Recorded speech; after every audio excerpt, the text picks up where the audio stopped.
আর মাত্র কয়েকদিনের অপেক্ষা। এরপর গোটা দেশে প্রথম দফায় লোকসভা নির্বাচন হবে 11 এপ্রিল। নির্বাচনকে সামনে রেখে জোরদার প্রচারে ব্যস্ত বিজেপি সহ বিরোধী দলগুলি। এর মধ্যে তৎপরতা বেশি কংগ্রেস ও সিপিআইএমের।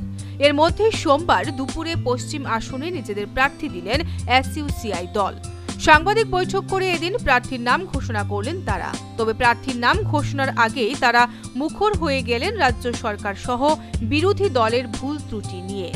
বৈঠকে এসইউসিআই এর রাজ্য সাংগঠনিক কমিটির সম্পাদক বলেন, প্রচার প্রসারে বিভিন্ন দলগুলি রাজ্যের মানুষদের প্রতারিত করছে।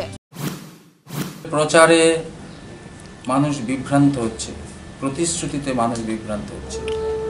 প্রতিশ্রুতি কম দেয়নি।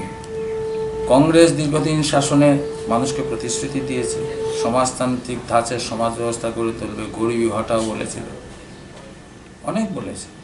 বিজেপিও আছে দিনের কথা বলেছে, কিন্তু বর্তমানে পরিস্থিতি কীরকম? অত্যন্ত ভয়াবহ। মানুষের জনজীবনের কোনো সমস্যারই সমাধান করতে পারে।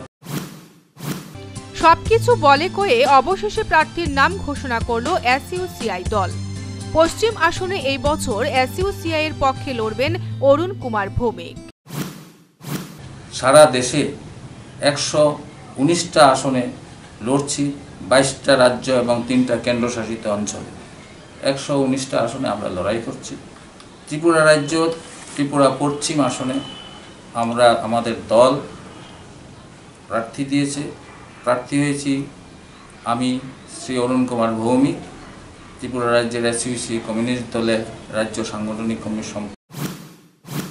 আসন্ন লোকসভা নির্বাচনে 22টি রাজ্য ও 3টি কেন্দ্রশাসিত অঞ্চল থেকে লড়বে এই এসইউসিআই দল।